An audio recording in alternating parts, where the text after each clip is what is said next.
আপনারাই তো ভালো ছিলেন, আমরা পড়ছি বাটে। পোলা পাইনের ডিউটি, কুঞ্চি পাই আছে বিউটি। পটের বেলা পাবজি খেলা, টুস্কির লগে চ্যাটে। পড়ালেখা টন টন পার্কে যায় ডেটে। পড়তে যায় না, মরতে যায় নায়ক নায়িকার পাঠ।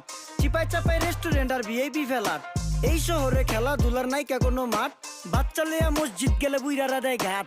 যা খাইতাম খাঁটি জিনিস, কেউ যাইতো না ভেজালে। আগের মানুষ সরল ছিল, থাকতো না কেউ ক্যাচালে। নাস্তা খেলে চলেন নানা লইয়া জায়গা হোটেলে। কি করতেছে নাতি বউ, ওঠে নাইকা সকালে। ঘুম থেকে উঠতে উঠতে সর্বনিম্ন 12টা। হোটেলে যাইয়া গামু সবজি দিয়া পরোটা। কারে কেমনে টুপি দিয়া নিজের বেলা বড়টা। কি করতেছে সালমায়? আপনি গো সালমায় সুখ পেয়া ভুলা গেছে আল্লাহর নাম তাই ঘুমায়। ব্যালেন্ডারে মশলা বাটবো তাও দেখি ঝুমায়। সুখে থাকতে ভূতে কিলায় পেট নিয়ে এসে চুমায়। নেচা নেচা টিকটক করে হিন্দি গান শোনায়। আমগো সকল মাখালারা সাত সকালে উঠতো, হাঁস মুরগি গরু ছাগল কত কিছু পালতো। ঘর দুয়ার পরিষ্কার কইরা ধান নিরে রাখতো। পুকুর গাড়ে গোসল করতো, কল চেপা পানি লইতো, পাড়া পুতা